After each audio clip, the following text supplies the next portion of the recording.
Hello everyone!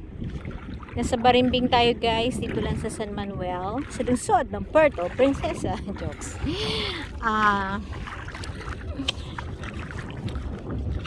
So pumunta kami ng aking Junaki, si Ella at Ate Angel, dito sa Barimbing. Matagal na panahon na hindi natin nagawa ito yung ganito. Napaka-relaxing. So much. Kapa tayo ng paan natin, baka may makapakan tayong crabs. Ay! Baka may crabs. Maraming nagano doon guys, so tignan nyo. Ang daming nanginginas. Actually, ang nakukuha dito ay alipuros. Alipuros. Yun, more on alipuros. So, yung ibang nagbibenta sa market ng mga seashells like alipuros ay galing ko dito. Type na yung dalawa. Walang ganong tubig pero it's okay. Hindi nga, nililihis ko lang. Sirena. Pwede na. Ay!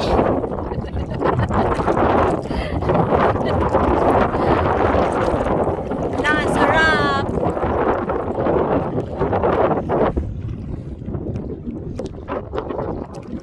For the vlog of madam.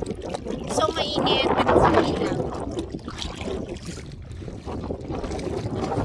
Very relaxing mainit.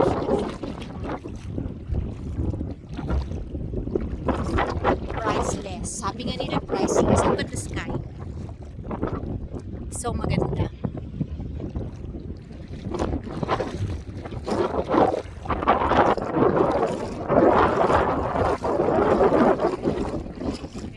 Dalawa.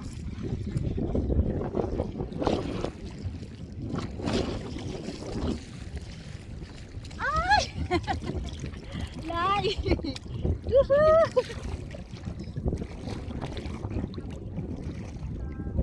Ang babo kasi ng tubig.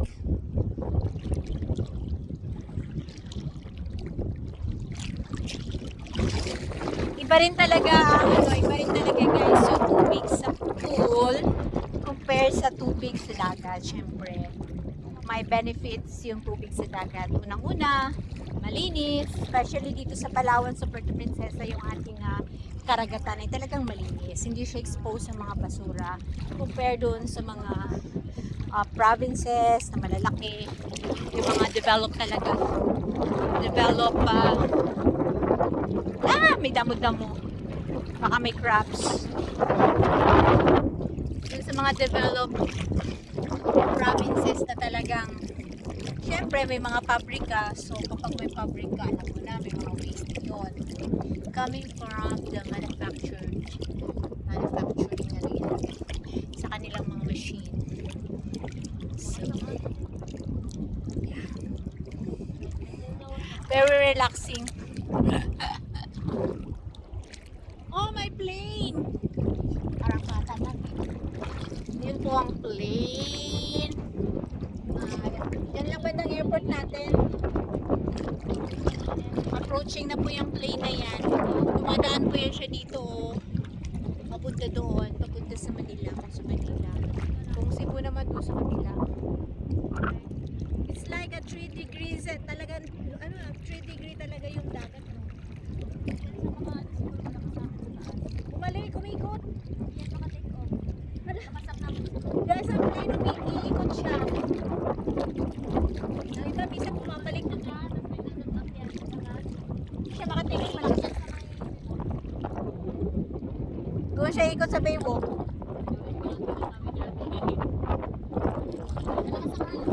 Ang iba kasi bumabalik pa nga ng Manila. Nakarang may bisita tayo, nasa luto kami ng gabi. Bumalik ng Manila. Kasi hindi sila makatake off dito, malakas ang ulan tsaka hangin. O guys, so bumalik siya and then iikot yan siya pa ganun sa Baywalk. Hindi siya nakalanding. Ayun na, paikot na siya. Kasi ang hangin para dito, tinutulak siya. Dapat masalubong sa hangin. Ayun na, umikot na siya. Yan ang nangyayari kaya minsan nadadagdagan yung time travel ng ating flight. Layo din ang inikutan niya.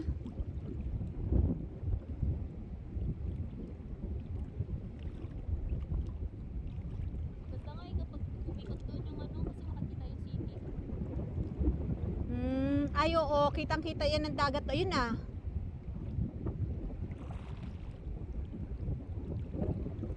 Bumaba na siya. Wala, yun na nag-ikot. Ayun na, umikot na siya guys. Mamaya tingnan natin dito. Okay, pa-curve na siya sa Baywalk.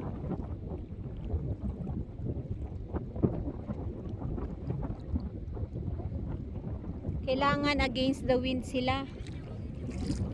Sino? Eh ano na lang ako. Ano na lang ako. Never mind. Sana siya? Natabunan na ng ano, ng mga puno.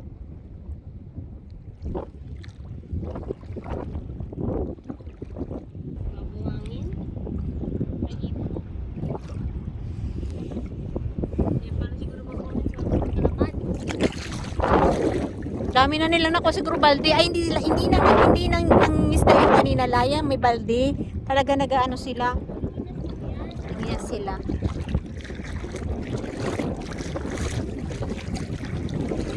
Ay! Loblob mo na yung ulo mo, Lai. Nabuhangin siya, guys.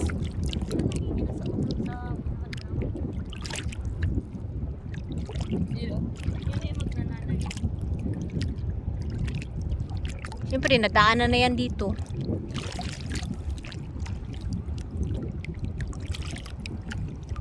Yan yung may wingtip na maliit. Yun na, palanding na aeroplano doon sa may kabila. Hindi na natin nakita. Umikot lang pala sa Baywalk. Masyadong malakas ang hangin. Kaya nagdiretso siya, tikot siya sa Baywalk. Hindi siya maka-take off. Hindi siya maka, ano ba yan? Land? Take off ba yun? Land.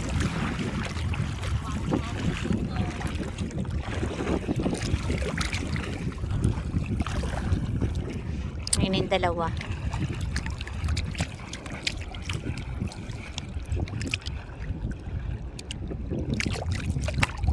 Sino to? Oh.